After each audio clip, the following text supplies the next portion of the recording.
Next adaptation is from colder areas. Colder area. Colder area means जब हम poles की बात करते हैं तो हम कहते हैं कि वहां जो क्लाइमेट है वो ऑल टाइम हमेशा ठंडा रहता है। तो उस कंडीशन में जो स्मॉल साइज के एनिमल्स हैं वो सरवाइव नहीं कर सकते। तो उसके पीछे रीजन क्या है कि because they can lose the heat from their body very fast, so they can not maintain their body temperature in that colder area. इसलिए हम हमेशा कहते हैं कि मैमल्स जो कोल्डर एरिया में हैं उनका जो ईयर्स और लिम्स होते हैं दे आर शॉर्टर। लिम्स और ईयर्स हमेशा उस एरिया में शॉर्टर होंगे। तो हम क्या लिख सकते हैं, mammals from colder area have shorter ears and limbs। And ऐसा क्यों होता है? To minimize the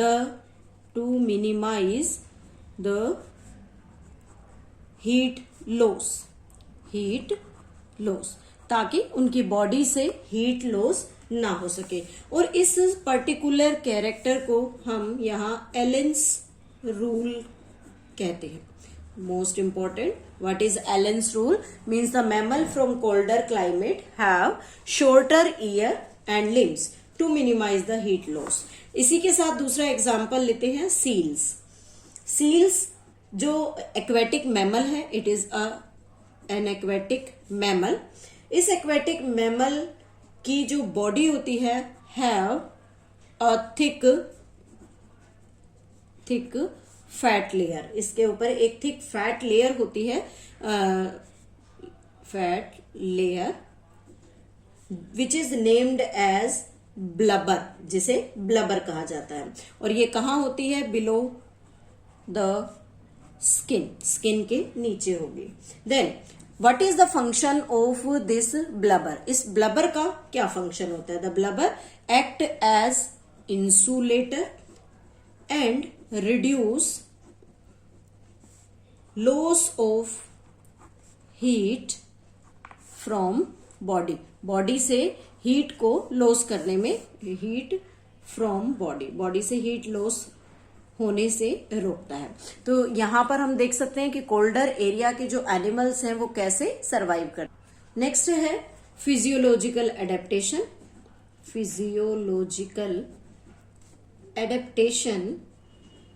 in humans। Humans में हम एक स्पेशल टाइप का फिजियोलॉजिकल एडेप्टेशन देखते हैं। और कैसे फिजियोलॉजिकली वो अडेप्ट करते हैं, यहां हम एक टर्म ले रहे हैं, ऑल्टीट्यूड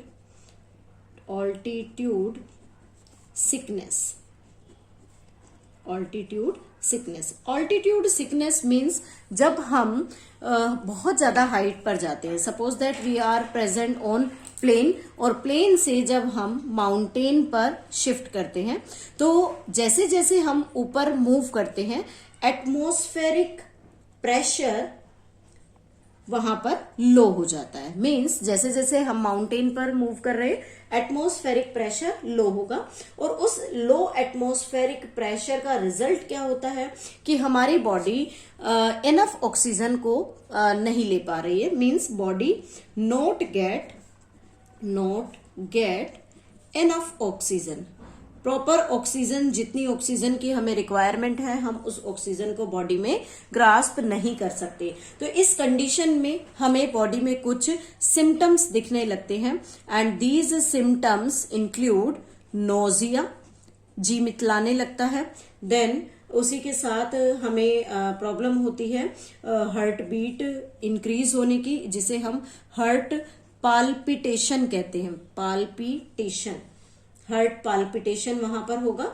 उसी के साथ हमें फटीग फील होता है,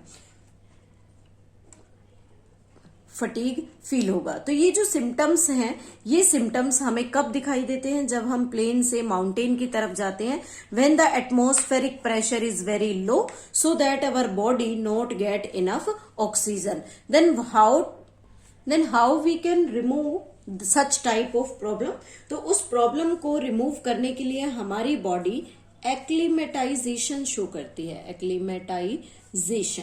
और इस एक्लीमेटाइजेशन में रिजल्ट क्या होगा कि हम धीरे धीरे जो अल्टीट्यूड सिकनेस जो हमें हो रही है, हम उसे फील करना, stop experiencing the altitude sickness, feel करना बंद कर देंगे। तो उस कंडीशन में बॉडी के अंदर चीजें कैसे बदलती हैं, कैसे फिजियोलॉजिकल चेंज आता है।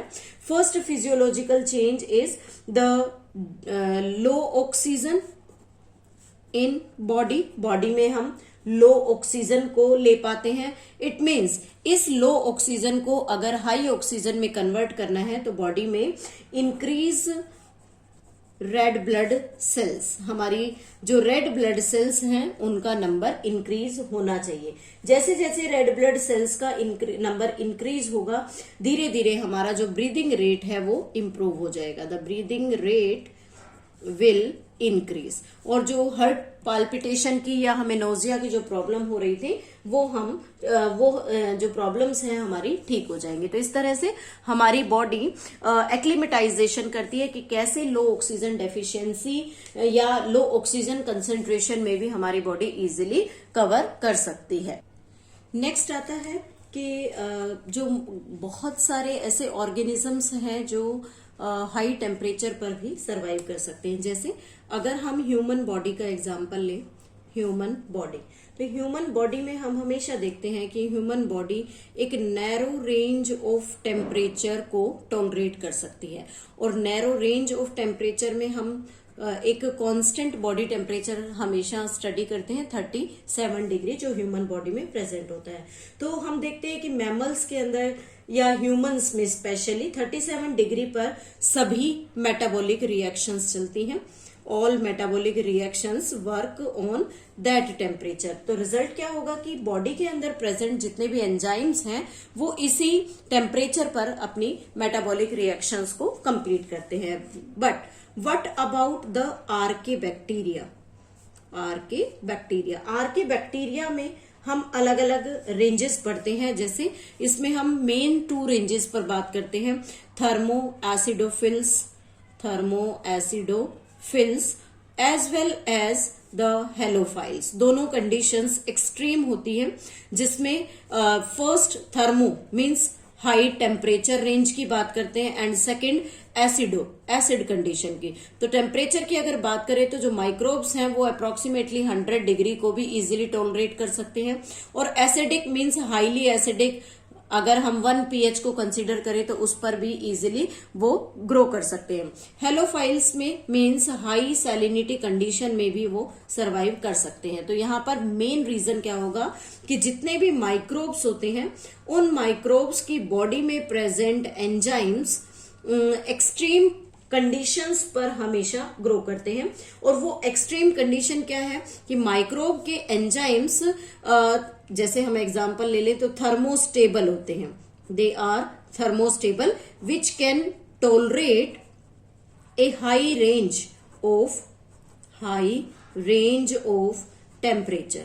एक हाई रेंज ऑफ टेम्परेचर को भी इजीली टॉलरेट कर सकते हैं। तो इस तरह से आर्के बैक्टीरिया बॉडी में डिफरेंट चेंजेस की हेल्प से, बॉडी में डिफरेंट माइक्रोब्स के जो एंजाइम्स प्रोड्यूस होते हैं उनकी एबिलिटी की हेल्प से किसी भी एक्सट्रीम कंडीशन में सरवाइव कर सकते हैं।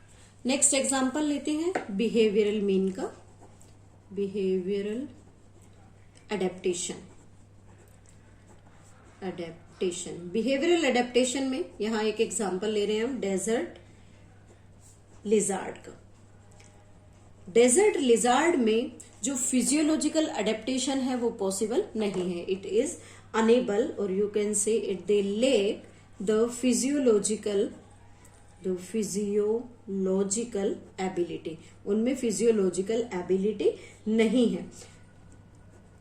देन हाउ दे मैनेज, कि कैसे वो मैनेज कर पाते हैं। तो जैसे मैमल्स है वो हाई टेम्परेचर पर मैनेज कर लेता है अपनी बॉडी को, कांस्टेंट टेम्परेचर में कांस्टेंट बॉडी टेम्परेचर को मेंटेन करता है डिफरेंट वेरियस रेंजेस के अंदर। Then how the desert lizard can maintain their body temperature. First event जो वो परफॉर्म करते हैं, they bask in sun and absorb heat. जो डेजर्ट लिजार्ड है वो हमेशा धूप सेकती है सनलाइट में। कब? जब उनकी बॉडी को कंफर्ट जोन से, मतलब एक्सट्रीम कोल्ड में होती है, तो वो वहां से हीट को एब्जॉर्ब करेगी। When their body temperature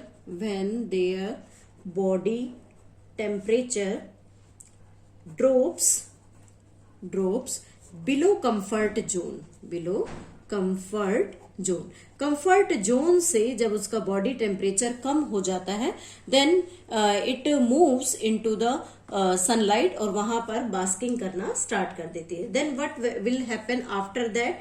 they move into shade और छाया में आ जाती है। कब? जब उनकी बॉडी का टेम्परेचर इंक्रीज होना स्टार्ट हो जाता है, या ये कहें कि उनके सराउंडिंग का टेम्परेचर इंक्रीज हो जाता है। When the ambient temperature, ambient का मतलब है environment, ambient temperature start increasing, ambient temperature जब इंक्रीज होना स्टार्ट हो जाएगा। और इसी तरह से वो इस एक्टिविटी को रेगुलरली परफॉर्म करती है। When the body temperature drops below the comfort zone, then they will and move into the sun for the basking process. और जब उनकी बॉडी का टेम्परेचर लो है तो सन की लाइट में चले गए बास्क करने के लिए, और जैसे ही टेम्परेचर सराउंडिंग का बढ़ जाता है, then they will move into the shade. और सेम प्रोसीजर कुछ अदर ऑर्गेनिजम्स में अलग तरीके से होता है। Means some species are capable of burrowing means बिल बना लेना या सुरंग बनाना, ताकि वो हीट वाले एरिया से दूर रहे और अपने आप को ग्राउंड की हीट से, जो ग्राउंड लेवल पर जो हीट है सनलाइट की प्रेजेंस में, उससे अपने आप को प्रोटेक्ट करने के लिए मिट्टी के अंदर छोटे छोटे बुर्रोइंग बना लेती है और वहां जाकर अपनी बॉडी को हाइड कर लेती है, so that they can adapt themselves with the increasing temperature. So this is all about the different types of adaptation, behavioral, physiological as well as morphological, with different examples.